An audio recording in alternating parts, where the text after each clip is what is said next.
Hello survivors and welcome to another Walking Dead Road to Survival video, and in this video we're going to be taking a first look at Gold Mythic Telltale Christa, who is going to be coming to TWD RTS as a Gold Rush event character.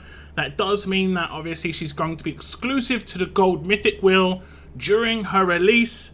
There'll be a 2-week period, generally speaking, where the character will be available for a slightly increased rate of 5% on the Gold Mythic wheel. You'll also be able to get 1 copy after 30 pulls within missions, and then it'll go back down to the usual rate, making it a little bit harder to come by, but obviously if you pull during her initial release, you'll have a better chance to get her. Visually, we have seen Christa in the game a couple of times before. This is the second time we've seen her as an alert character, I believe, and she's looking pretty cool. I think this is pretty much how we kind of saw her right at the end of the actual game itself. In terms of the visuals, it looks really nice on the right hand side. On the left hand side, the art looks really nice. I like the way the fire's working here. Really nice like visuals here. If we look on the stats though, level 1440, limit break 3, she has got 17,555 attack, 30,722 defense, and 39,499 HP. She is an alert character, of course, holding that pistol on the right hand side. She's going to be of the control role, Gold Mythic of course as well, and she's going to be in the Telltale Allegiance. This is going to be a new allegiance going forward. The previous allegiance of Season 1 has been now renamed to Telltale. Now first things first, we'll look at Christa's Adrenaline Rush, and it is called Preservation Shot. It has got a recharge rate of 66 AP, which is pretty fast. This character gets 100% Halo for 3 turns. 2 enemies get confused for 2 turns. Deal 5% of all living teammates max HP as damage to a single enemy.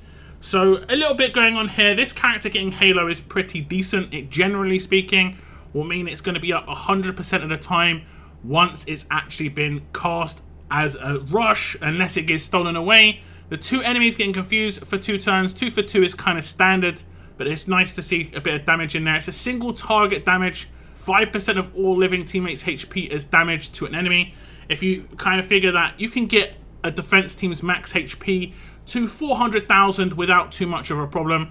So you should be able to deal, 20,000 plus damage to a single target, which is actually pretty decent against an attack team character. They're generally not going to have huge amounts of HP. Okay, so I've got my Adrenaline Rush on Christa, and as you can see, I'm attacking with a defense team against an attack team to give you the kind of idea what it's going to be like against an attack team. I'm going to target the character with the lowest HP here. I should take them out. We'll see the amount of damage it's going to do. It bypasses defense, so it should be a flat number. And what we're hoping to see is, do 2 enemies get confused after that? I believe it will, as the damage is going to come in. It doesn't actually do the damage first, it does the confuse first.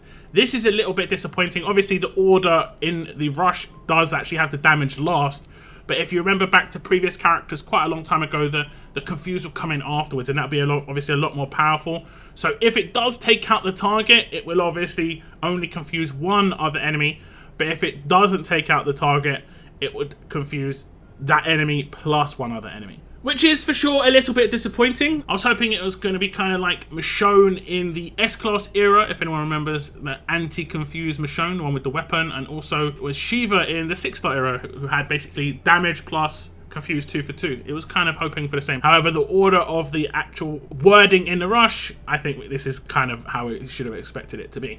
If we look at the upgrades here, at grade 2, you'll see an upgrade where it deals 5% of all living teammates max HP as damage to an enemy. At grade 4, it's going to do plus 50% Halo. At limit break 1, there'll be an upgrade where 2 enemies get confused for 2 turns. And then at LB3, the AP cost gets reduced to 66. So initially, it's going to be 75, which is massive for a defense team character. You definitely want to get this character to LB3 to really have any chance of using this rush. Even 66 for a defense team character is quite high, but 75 is ridiculous, honestly. So you definitely need to get all 5 copies of this character to have any good usability of them on a defense team. I think the Adrenaline Rush is nice though. A lot of the time, Adrenaline Rushes aren't that amazing for defense team characters. If this goes off, it is problematic. The Halo for 3 turns obviously means that if Christa is taken down, she will be self-revived the next turn as long as she's not the last, character alive. And then obviously the Confused 2 for 2 is nice, even if it isn't as nice as it could have been. But it is pretty decent. And then obviously the amount of damage the last bit does rely on you having a lot of characters alive. It probably would have been better if it was like Maim or something, but it is what it is in that case. But yeah, I don't think it's terrible. I don't necessarily see it as like a pure damage dealing rush, just kind of a bonus on the damage. The other two effects are like the prime parts of that rush, in my opinion. So yeah, not terrible, not amazing. It's just pretty decent if it goes off. Now next up, we'll look at the signature move, and it is called Protective Huddle. It has got an initial cooldown of turn 1, cooldown of 2 turns, number of uses unlimited. All teammates get Guardian Shield. All enemies get minus 40% attack for 2 turns. This is pretty straightforward. Obviously, 2 things going on here, and both are pretty much doing the same thing. They're going to make it harder for the attack team to take down the defense team quickly. It's pretty much as simply as that.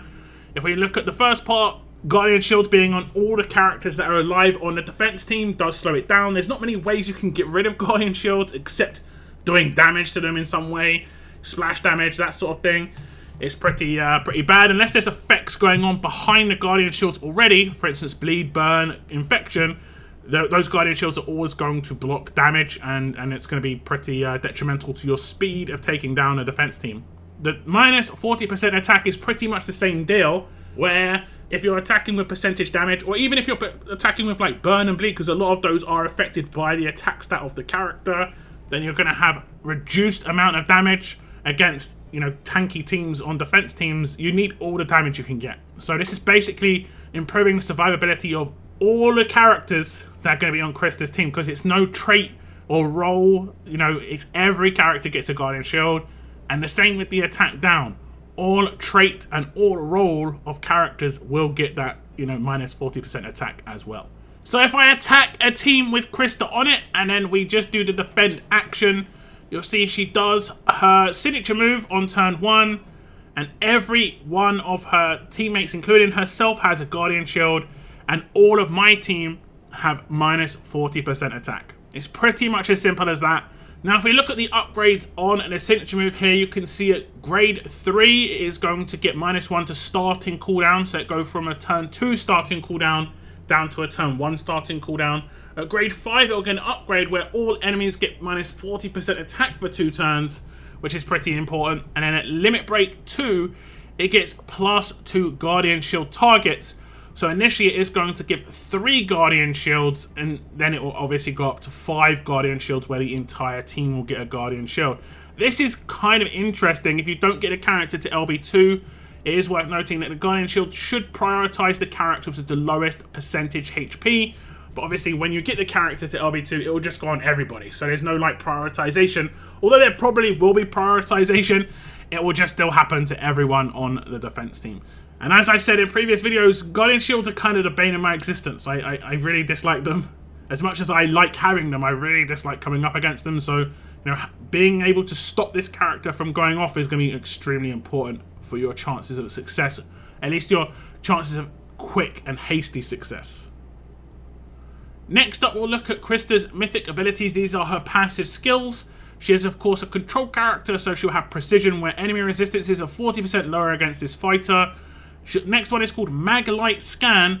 At the start of each turn, 100% chance to remove camouflage from 3 enemies. This is pretty good on a defense team, because obviously camouflage on attack is okay, because you can obviously use it against payback. But if it's cast on the attack team's turn, it's not going to be as much of a problem. But this could potentially be used on attack as a support character. She does the Guardian Shield. She could potentially move camouflage from certain teams as well. Maybe worth looking into that potential. The next passive is called Seen It All. At the start of each wave, all Telltale Allegiance teammates get 100% trauma resistance for 2 turns.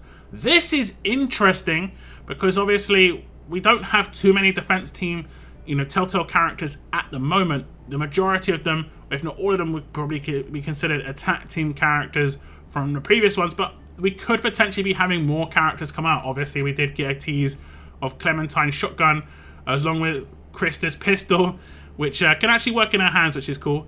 But yeah, that's kind of interesting. The last passive is called Bolstered.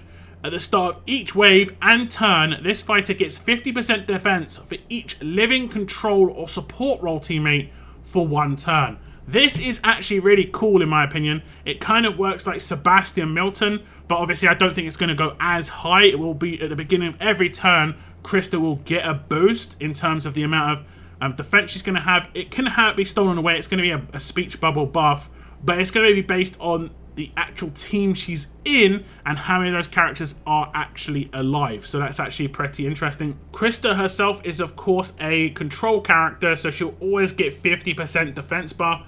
But obviously the more characters that are control and support on the defense team, the more defense Christa is going to get.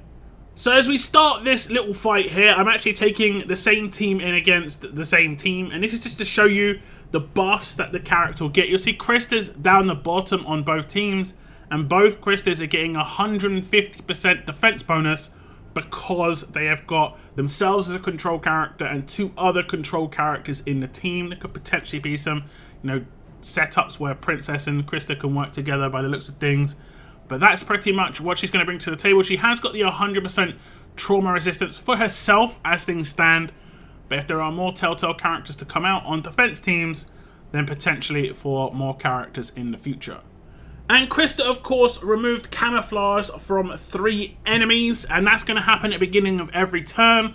So by turn 2, the entire defense team with a Hina lead should no longer have camouflage. Definitely some potential of a niche support character, I think, on an attack team, just to make it that camouflage is not as big a problem on the defense teams with Hina lead. If we look at the upgrades here, you can see at grade 1, she gets the first half of Mag Light Scan, where she gets 50% chance to remove camouflage from 3 enemies. At grade 2, she gets the first half of Precision, where she gets 20% lower resistances against this fighter. At grade 3, she gets the second half of Mag Light Scan, making it 100% total to remove camouflage from 3 enemies. Then at grade 4, we'll have Seen It All Part 1, where all Telltale Allegiance teammates get 50% trauma resistance for 2 turns. At grade 5, we'll get the first half of Bolstered. At the start of each wave and turn, this fighter gets 20% defense for each living, control, or support role teammate for 1 turn. Moving on to the limit breaks, you can see at LB1, the second half of Precision comes in, where it'll be another 20% lower resistances against this fighter, making it 40% total. At limit break 2, Seen It All 2 comes in, where at the start of each wave, all Telltale Allegiance teammates get 50% trauma resistance for 2 turns. This stacks on top of Seen It All 1, making it 100% total. And then at limit break 3, Bolstered 2 comes in, where at the start of each wave and turn, this fighter gets 30% defense for each living, control, or support role teammate for 1 turn. Again, stacking with Bolstered 1, making it 50% defense for each living, control, or support role teammate.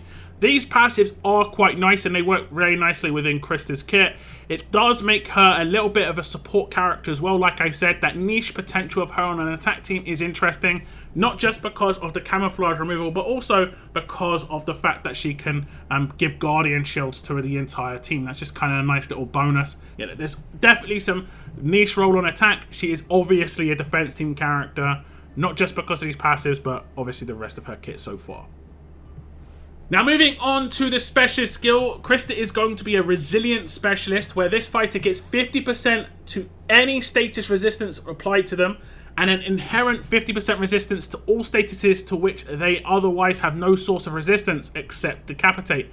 This does mean that Christa pretty much has 50% resist against every effect in the game, even ones where there aren't generally things like mods that actually have the resistance. For instance, things like infection resistance, Christa will have 50% resistance against, and then anything you do add a mod with will stack with resilient, and they'll actually combine and potentially give her immunity. So for instance, if you gave her 51% plus mod of stun, she'd be now immune to being stunned. Only control role characters will reduce this by 40%, but that does mean you'll still have a chance to resist off of base just at all times against any character in the game, which is pretty decent.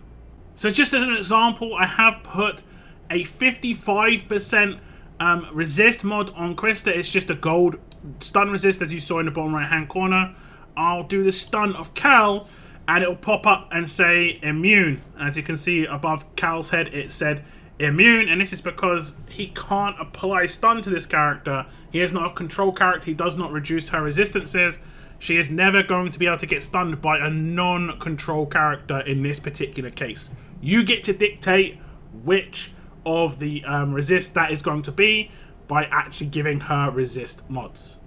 Now, Christa does not have an attached weapon. She just has the default pistol. This means that you can put whatever you want in her hands. You have a pistol ready. I think majority of people do have good alert weapons. If you don't, I think there is one currently in the Mythic market that is a stun gun. I think it's Diamond's pistol that is half decent.